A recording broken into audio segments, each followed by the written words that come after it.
Queridos, esse é um momento que nós queremos compartilhar a palavra do Senhor. E nós estamos meditando na palavra de Deus, no livro do profeta Jonas. Nós já vencemos o primeiro capítulo e hoje nós vamos entrar no capítulo 2. Nós sabemos que a história de Jonas, a história desse livro, é a história de um profeta de Deus chamado para pregar para um outro povo. E isso é absolutamente único no Antigo Testamento. Os profetas de Deus ministravam ao próprio povo, inclusive o Jonas. Mas Deus, soberanamente, chama Jonas para pregar em Nínive. E Jonas resiste a isso. Ele rejeita esse chamado de Deus. E porque ele rejeitou no coração o chamado de Deus, ele começa a ter ações contrárias à vontade de Deus. Então o que ele faz? Ao invés dele ir na direção de Nínive, ele vai absolutamente na direção contrária. Se os irmãos pudessem ver o mapa os irmãos teriam essa dimensão. Ele deixa muito claro que ele quer ir para muito longe da vontade do Senhor. Ele quer ir para muito longe daquilo que Deus está chamando. Para isso, ele embarca num navio que ia para Tarsis. E nesse navio, como nós vimos na semana passada, Deus vai fazer algo inesperado. Deus sopra um vento inesperado. E mesmo marinheiros tão experientes têm dificuldade. Enquanto Jonas está nessa embarcação, completamente alienado de tudo que está acontecendo.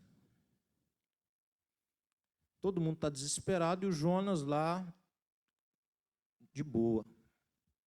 Eles então lançam sortes, eles procuram saber, eles percebem que aquilo era espiritual e eles procuram saber quem que estava naquela embarcação, que era o motivador de toda aquela situação, e cai sobre Jonas. E o Jonas confirma mesmo, é verdade, o problema sou eu mesmo.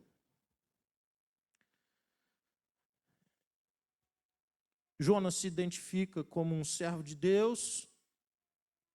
Jonas diz que o Deus dele foi que criou o céu, o mar. Mas diz também que eles então deveriam jogá-lo na água. Porque quando ele fosse jogado na água, ia ficar muito claro para todo mundo que o problema era ele mesmo. Eles se safariam. Ele prefere morrer a fazer a vontade de Deus. Por que o Jonas tinha tanta objeção a pregar em Nínive? Por causa do seu nacionalismo. Quando o Jonas soube que o que Deus queria é que ele pregasse fora do seu povo, e num povo que atacava o povo dele com muita violência, um povo mau, um povo que havia causado males ao seu próprio povo, e ele sabia que Deus iria salvar, porque ele conhecia o caráter de Deus, e ele não gostaria de ver esse povo salvo. Ele resiste, os marinheiros fazem de tudo para não jogá-lo do barco, não é possível, eles jogam as cargas primeiro, mas não resolve, então eles jogam Jonas na água, pedem misericórdia de Deus, graça de Deus, que Deus não levasse em conta aquilo que eles estavam fazendo. O Jonas cai na água, afunda na água, o vento para, e aquele mar que estava alto virou uma lagoa. Na visão de todos que estavam no barco, Jonas havia morrido.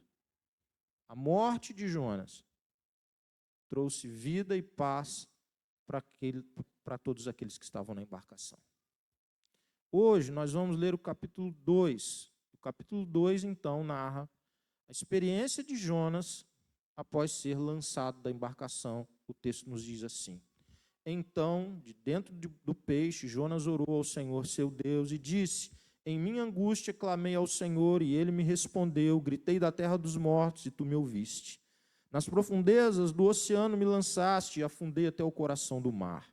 As águas me envolveram, fui encoberto por tuas tempestuosas ondas. Então eu disse, tu me expulsaste de tua presença, e no entanto olharei de novo para o teu santo templo. Afundei debaixo das ondas, e as águas se fecharam sobre mim. Algas marinhas se enrolaram em minha cabeça. Afundei até os alicerces dos montes. Fiquei preso na terra, cujas portas se fecharam para sempre. Mas tu, ó Senhor, meu Deus, me resgataste da morte. Quando minha vida se esvaía, me lembrei do Senhor. E minha oração subiu a ti em teu santo templo. Os que adoram falsos deuses dão as costas para as misericórdias de Deus. Eu, porém, oferecerei sacrifícios a ti com cânticos de gratidão e cumprirei todos os meus votos, pois somente do Senhor vem o livramento, ou em outras versões, vem a salvação. Então o Senhor ordenou que o peixe vomitasse Jonas na praia. Jonas, nós podemos entendê-lo de duas formas. Em primeiro, o indivíduo Jonas, o profeta Jonas, o indivíduo, o homem de Deus Jonas, com as suas crises existenciais, espirituais, com todas as dificuldades para obedecer o chamado de Deus naquela altura. Mas ele é mais do que isso. Ele personifica, ele é um ícone da realidade espiritual do povo dele, do povo de Deus. O povo de Deus, ele havia tido um comportamento inadequado, que Deus nunca desejou, do que Jonas representa muito bem. Eles se fecharam tanto, que eles olhavam então de cima para baixo para os gentios, para todos aqueles que não eram judeus. Eles ficaram com o nariz empinado. E a religião servia muitas vezes de argumento para alimentar o orgulho, por mais paradoxal que seja. Com a ideia de não contaminar-se, o que acabava acontecendo? Alimentava esse orgulho nacionalista e distanciava o povo daquilo que Deus queria que o povo fosse, luz para as outras nações. O projeto de Deus é que o seu povo, num relacionamento com Ele, sinalizasse, fosse um sinal, guarde isso, fosse um sinal do próprio Deus para os outros povos. O que eles não conseguiam fazer, o que eles não mais queriam fazer, eles não queriam ser quem Deus queria que eles fossem. Você já viveu essa experiência? De não querer ser quem Deus quer que você seja? Porque, na verdade, o que nós temos aqui é uma relação, assim, uma tábua de valores. O Jonas entendeu muito bem o que Deus queria dele. O Jonas era um sujeito bem formado. O Jonas era um sujeito temente a Deus. O Jonas era um sujeito bem preparado. O Jonas era vocacionado. Tudo isso que nós dizemos que um missionário precisa ser, o Jonas era. Você vai ter dificuldade de achar aqui no currículo do Jonas algo que fala assim, ah, não, ele errou por causa disso. Não, tudo aquilo que era preciso ter, ele tinha. E isso talvez revele muito melhor o que Deus queria revelar ao povo e a nós hoje. É que o povo dele tem tudo o que precisa para fazer a vontade dele. Não falta ao povo nada para fazer a vontade do próprio Senhor. Não faltava para Israel e não falta para a igreja. A igreja, assim como Jonas, assim como Israel no Antigo Testamento, recebeu de Deus tudo o que precisa para cumprir a missão de Deus, de salgar, de iluminar, de revelar Deus às nações. Se Jonas não fosse alguém com os predicados que ele de fato possui, nós poderíamos dizer, ah, mas viu, O Jonas, francamente, o Jonas não é do ramo.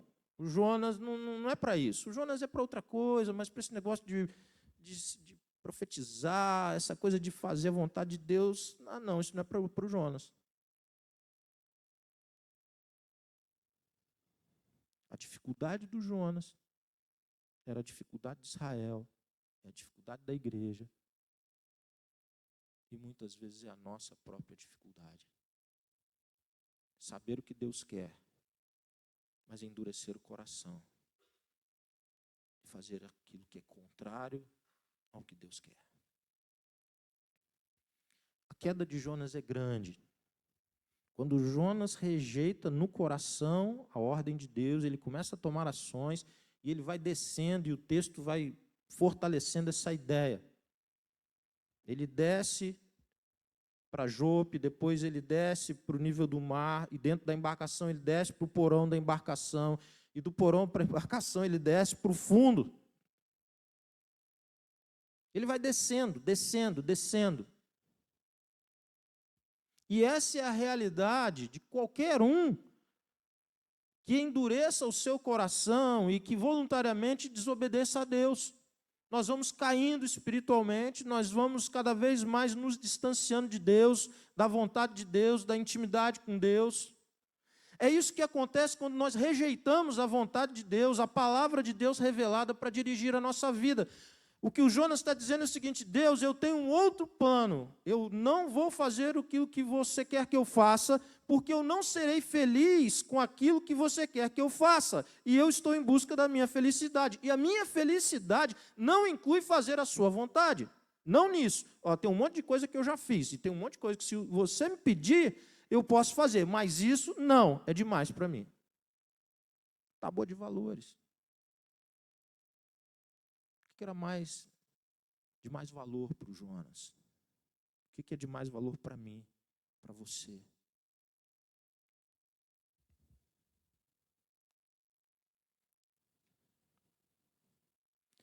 Jonas não queria a salvação dos ninivitas. Ele sabia que Deus iria salvá-los. Ele sabia que se ele obedecesse a Deus, Deus salvaria aquele povo. E agora quem está precisando de salvação é aquele que se rejeitou a pregar a salvação.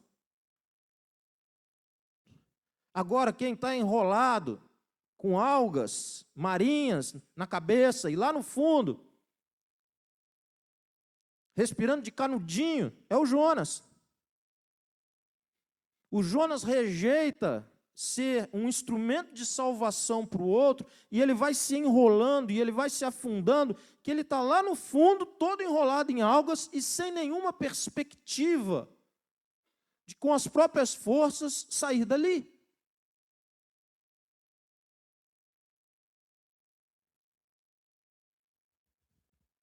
Então Deus envia um grande peixe. E esse grande peixe é a misericórdia de Deus para o Jonas. Ao ser engolido pelo grande peixe, o Jonas sobrevive. Sabe o que Deus faz com o Jonas? Deus coloca o Jonas no cantinho do pensamento. Já colocou o filho no cantinho do pensamento para ele pensar bem o que ele está fazendo. Pega ele, põe lá no cantinho, ele quer sair. Você fala, não, você vai ficar aí. Vai pensar, para você pensar o que você está fazendo. O cantinho do pensamento de Jonas era o ventre do peixe. E o relato que a gente tem são as reflexões do Jonas no cantinho do pensamento. Tudo que nós lemos aqui são as reflexões do homem de Deus lá no cantinho do pensamento. Porque Deus é misericordioso. Porque Deus amava os ninivitas, porque Deus ama os gentios, amava e ama os gentios, mas porque Deus ama os tolos do seu próprio povo.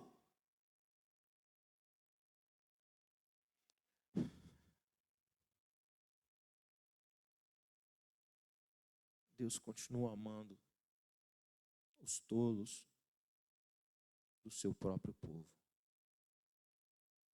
E essa é a causa de não sermos consumidos. O grande peixe ele é exatamente a graça de Deus vindo para um servo de Deus que está fazendo tolices. Quem aqui nunca fez?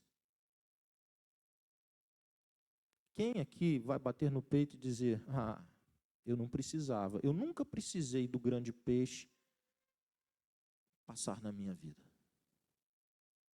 Quem aqui poderá dizer que nunca vai precisar do grande peixe te engolir?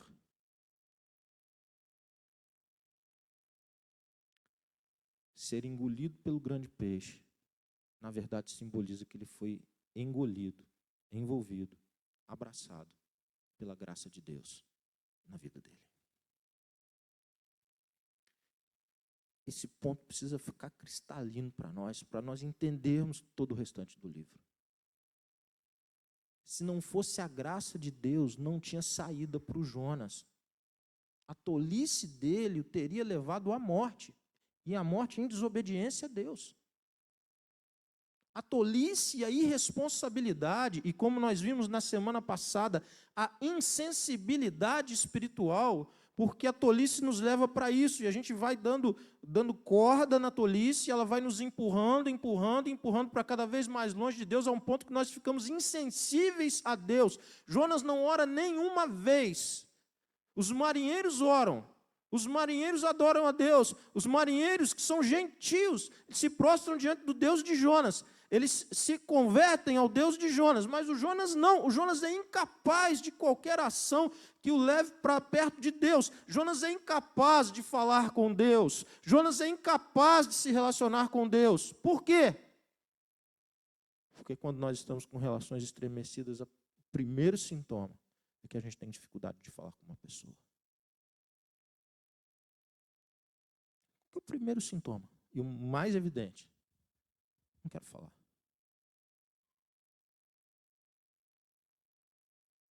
Não vale a pena falar. Para que eu vou falar?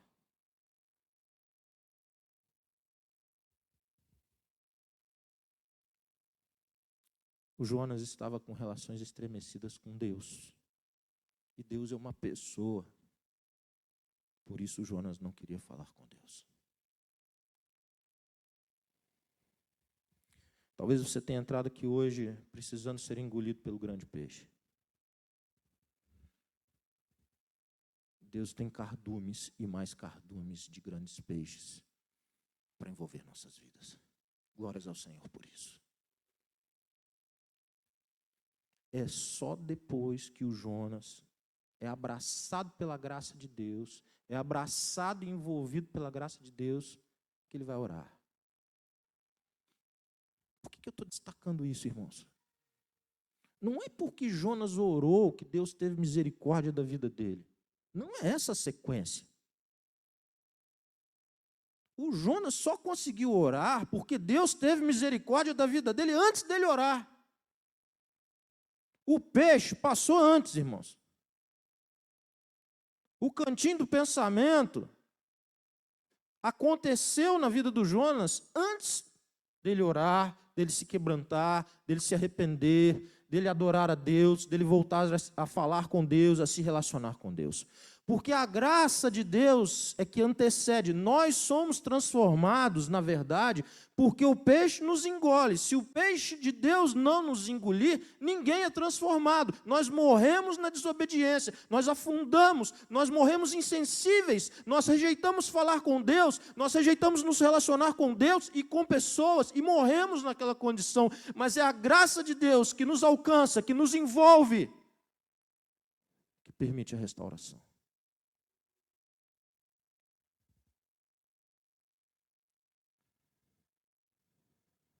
Então, de dentro do peixe, Jonas orou ao Senhor, o seu Deus. A ideia do texto é dizer assim: finalmente Jonas orou ao Senhor. Até que, enfim, o Jonas orou ao Senhor. Foi preciso estar lá dentro do peixe para o Jonas orar ao Senhor. A ideia da sentença é essa. Mas graças a Deus que orou. Porque se Deus não tivesse misericórdia dele, ele teria morrido, com as suas relações com Deus interrompidas. E aí ele vai abrindo o coração.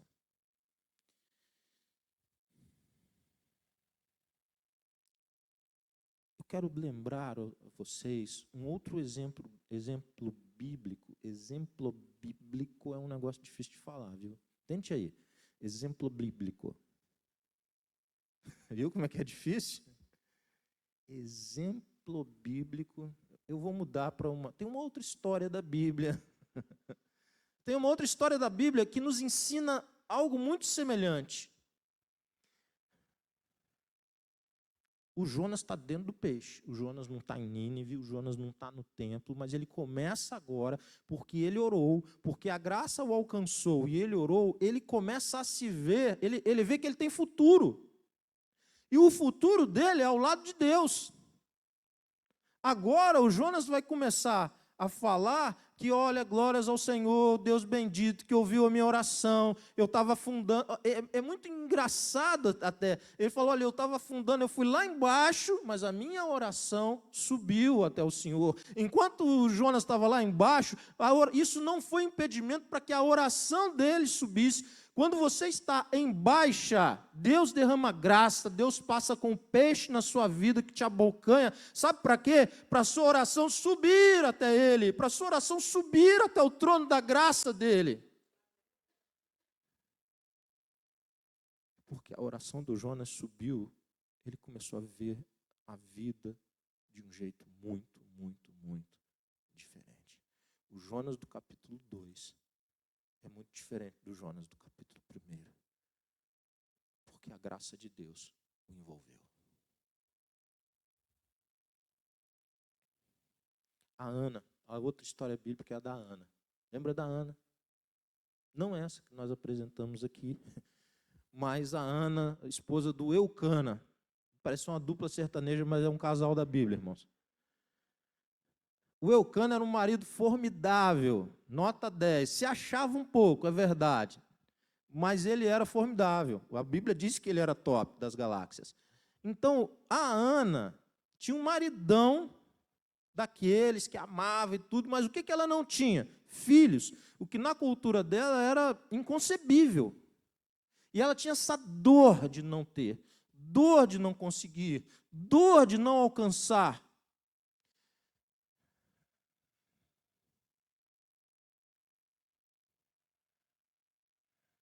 Quando ela está lá embaixo, irmãos, quando ela está afundada na sua angústia, na sua tristeza, ela ousa fazer uma coisa. O que ela ousa fazer? Orar. Ela ousa orar. E vocês podem ler o texto depois. Ela não ficou grávida na oração, irmãos. A única que ficou grávida pela ação do Espírito Santo foi a Maria. Ela teve que se deitar com Eucana para ficar grávida. Ela ficou grávida pelos meios naturais. Mas a oração dela, ela vai orando, e ela vai orando, ela vai orando. Sabe o que acontece? Ela olha a própria realidade de um jeito diferente. Ela começa a oração de um jeito, ela termina a oração de outro. Mas ela já estava grávida? Não, ela ainda não estava grávida. Porque a obra de Deus, ela pode acontecer no seu coração antes da bênção tomar forma. E é isso que Deus quer. Porque é isso que trata caráter. Porque depois que ela fez a ressonância, irmãos, depois que ela ouviu o coraçãozinho bater, fez a ressonância, soube que era menino, aí beleza, todo mundo se alegra. Isso é natural. Mas ela apenas tinha feito uma coisa. Lá do fundão, da amargura dela, ela rasgou o coração na presença de Deus. O que o Jonas fez? A mesma coisa. O que aconteceu com a Ana? A baleia passou na vida dela. E aqui, a baleia passou na vida de Jonas. Deus tem peixes grandes, baleias, peixes enormes para envolver a vida de todos aqueles que ousam orar com sinceridade. O desfecho do livro faz com que algumas pessoas que já conhecem a parte final da história digam assim, mas será que esse arrependimento do Jonas aí na barriga do peixe foi real mesmo? Será que isso foi... E eu quero falar sobre isso.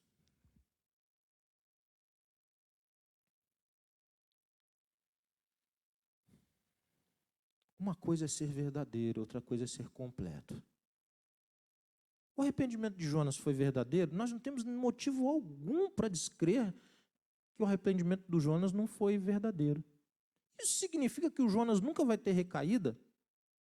Não, isso não significa que o Jonas não terá dificuldades mais à frente. E muitas vezes nós tratamos as questões que se uma pessoa teve problemas no momento posterior, de algum modo, aquilo que ele fez antes não foi. Ah, viu, bem que eu sabia, aí, ó, aquilo era fachada. Quem somos nós para medir isso? Qual o aparelho que Deus te deu para medir essas coisas?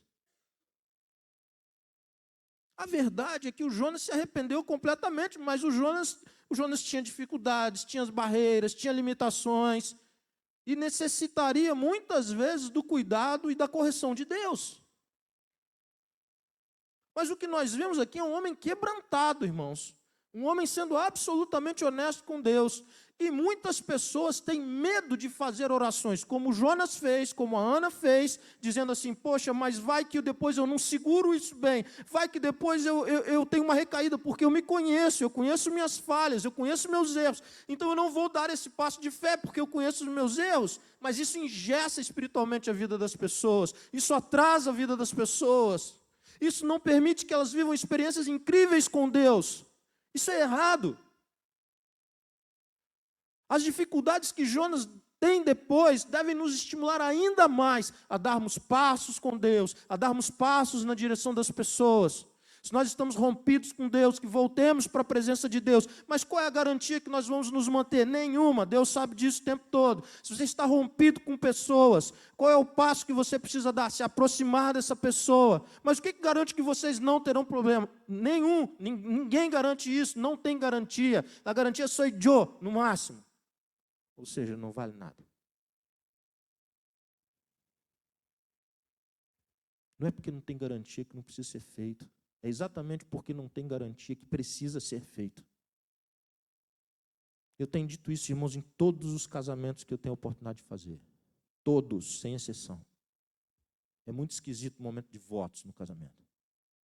Tem poucas coisas mais esquisitas do que um casal jovenzinho, 20 anos de idade.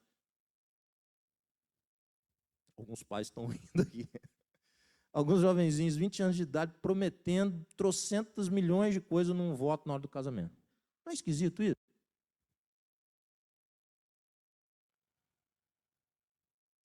Eles não sabem nem o que vai acontecer daqui a 5 minutos. Eles já fizeram um monte de voto, de acordar cedo, de arrumar a cama, de guardar o sapato. Deu tudo errado. E agora estão fazendo uns votos que são muito mais difíceis que esses. Não é assim? Aí é que é a questão. Casamento entre cristãos que conhecem a palavra do Senhor. As pessoas precisam ter consciência de que os votos são feitos não porque alguém ali tem a condição de dar conta daqueles votos, porque claramente sabe-se que nenhum dos dois tem.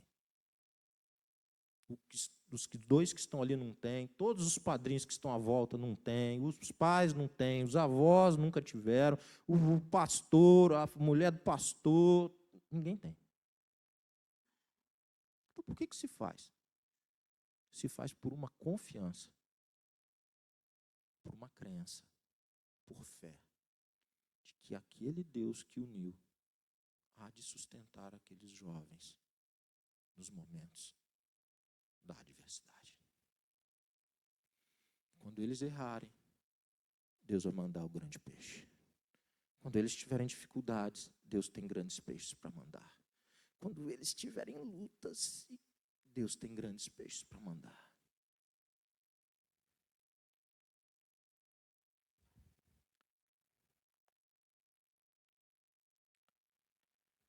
texto avança, queridos. E o Jonas, eu não vou abrir isso tudo agora, mas eu vou dizer para vocês, quando o Jonas está lá embaixo orando, ele vai agradecendo, ele vai adorando, ele fala que Deus ouviu a oração dele. Ele já está com a visão de que a vida vai seguir em frente. Ele cita vários salmos na sua oração.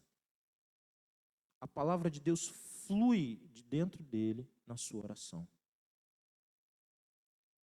Ele não abriu, irmãos, o iPad dele, o aplicativo da Bíblia. Não foi isso.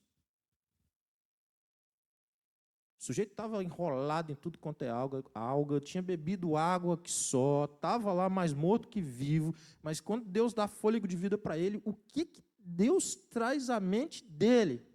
A palavra bendita e eterna do Senhor. E ele vai orando o conteúdo que ele conhecia dos salmos. Aí eu quero te dizer uma coisa. Principalmente a você que está longe de ir lá para o buraco, de estar no fundo, você não tem nenhuma alga enrolada na sua cabeça hoje, você está respirando bem, você está voando ao invés de estar lá embaixo. Eu quero te dar uma palavra hoje. A palavra de Deus que nós temos diante de nós todos os dias, nos melhores dias da nossa vida, ela nos prepara para os piores dias que virão. O Jonas teve dias maravilhosos, irmãos. Incríveis, sensacionais. Ele viveu coisas maravilhosas com Deus. E ele aproveitou esses momentos com a palavra de Deus. Tanto que na hora da agonia dele, quando ele faz aquela oração que sai lá de dentro, o que vem? A palavra de Deus que estava interiorizada nele. Quantos hoje têm a palavra de Deus nos seus corações para atravessarem o dia mau, o dia da dificuldade, o dia da luta, e ela vir naturalmente num processo de construção daquilo que você fez em todos os dias bons que você teve oportunidade para fazer? Não jogue fora. Quero ir para o final, irmãos. Sabe o que muda na vida do Jonas? Mas pastor, mas por que o Jonas, do capítulo 1 e agora o Jonas, por que está tão diferente? É por causa da graça de Deus, que eu já falei, mas tem um fator que é determinante: consciência do pecado. O Jonas tinha se colocado como acima do bem e do mal.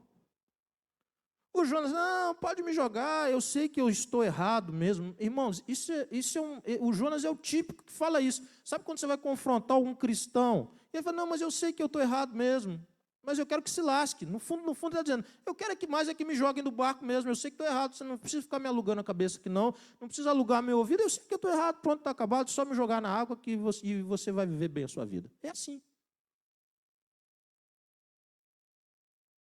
Por que não há aqui consciência do pecado? Fala assim, não, eu sei que eu... Não sabe. É só da boca para fora. Agora ele sabe. Agora a oração que ele faz é de alguém que se tornou consciente do seu próprio pecado e de como aquilo ofendia ao Deus Santo. Isso mudou. Quando eu falo ali do arrependimento dele, mas será que foi genuíno, não foi genuíno? Será que eu comentei com vocês? Tem um outro texto da Bíblia que nos leva na mesma direção. Quando lá no Novo Testamento nós temos a seguinte orientação: se o irmão vier te pedir perdão 7 vezes num dia, não é a vida toda não, um dia, quantas vezes tem que perdoar? 7 vezes. O que isso está me revelando? Que alguém possa genuinamente pedir perdão porque errou. 1 vez, 2 vezes, 3 vezes. Ah, é o ideal? Não, ninguém está falando. Lógico que não é. É o correto? Muito menos. Mas é o real. É o real. Pessoas erram muitas vezes ao longo de suas vidas. O Jonas não sabia disso. O Jonas olhava para Nínive e falava assim: Eles não merecem o perdão de Deus. Eles erraram muito. E agora o que o Jonas tem consciência? De que ele errou muito. Mas ele recebeu o perdão de Deus.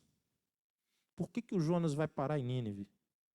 Antes de perdoar os ninivitas, ele foi perdoado.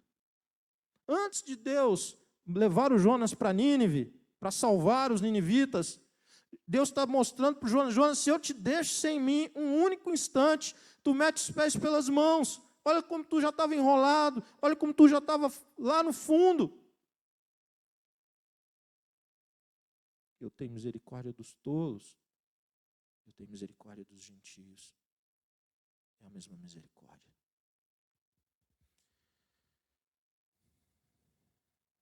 Jesus cita Jonas. Vocês sabem disso? Jesus faz uma citação de Jonas. Quando os fariseus, para variar, os fariseus estão provocando Jesus, né? O fariseu provocando Jesus é o que mais tem. Eles estão provocando Jesus. E Jesus já tinha feito vários milagres, Jesus já era pop e tal. E eles pedem um sinal para, assim, né? Mas será que você é isso tudo mesmo que estão dizendo aí? A gente quer um sinal, então. Bora lá. Vou ler o texto para vocês. Mateus 12, 38 a 41. Alguns dos mestres da lei e fariseus vieram a Jesus e disseram: Mestre, queremos que nos mostre um sinal da sua autoridade.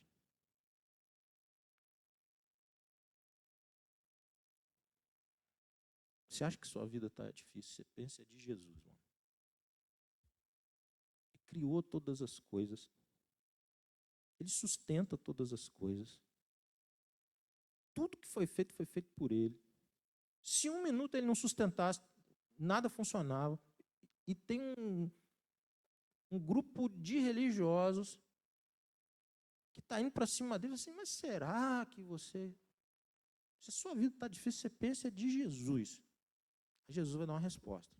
Vocês pedem um sinal porque são uma geração perversa e adúltera. Mas o único sinal que lhes darei será o do profeta Jonas. O único sinal que eu lhes darei será o do profeta Jonas.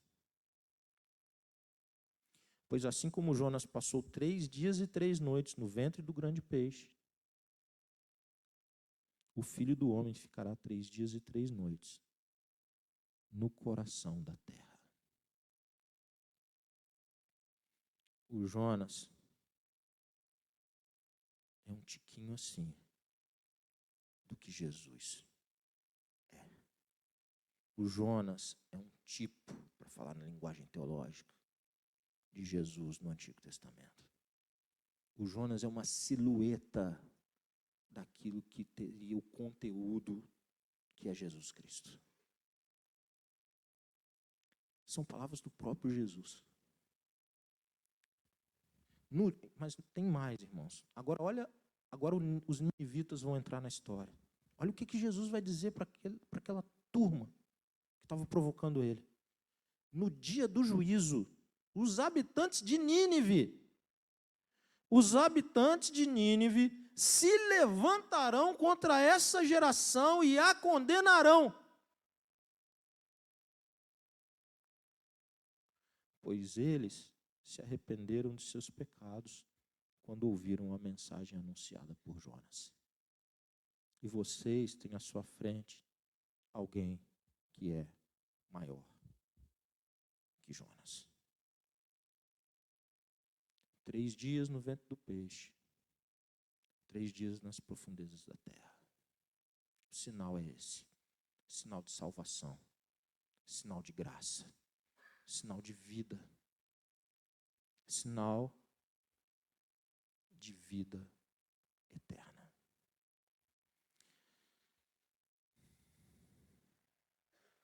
Nós vamos ver semana que vem mais detalhes, mas o texto de hoje encerra com o submarino entregando Jonas, cuspindo Jonas na praia. Eu vou dar o spoiler de semana que vem.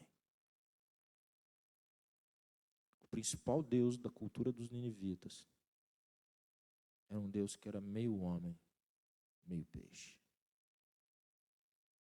E eu duvido que aquela praia estivesse vazia. quando Jonas saiu de lá. Irmão, você pensa Copacabana. Pensou aí, aquela faixa de areia assim, daquilo lá, que estava assim, ó. Só com a camisa do Flamengo, pipa, tinha... Aquilo era uma beleza, irmãos. Vendendo mate, biscoito Globo. Empada, estava tudo. Quem aparece saindo do grande peixe? O Jonas, que havia sido quebrado, que havia sido envolvido pela graça de Deus. Jonas faz uma declaração que é a maior declaração de todo o livro. Ele declara que do Senhor é a salvação. A salvação que ele não queria para os ninivitas, agora alcançou a vida dele. A salvação que ele não queria ser instrumento dela, agora foi ele que precisou. E a mão que se estendeu para salvá-lo, para resgatá-lo, foram as mesmas mãos que queriam resgatar e abençoar e salvar os ninivitas. As mesmas mãos que nos têm sustentado, que nos salvaram, querem através das nossas vidas, Ele quer através das nossas vidas, a quem Ele já salvou, salvar outras pessoas. Aqui, em Joinville, nessa cidade, nesse estado, nessa região tão desafiadora para o Evangelho, mas no mundo todo, Deus quer salvar as nações.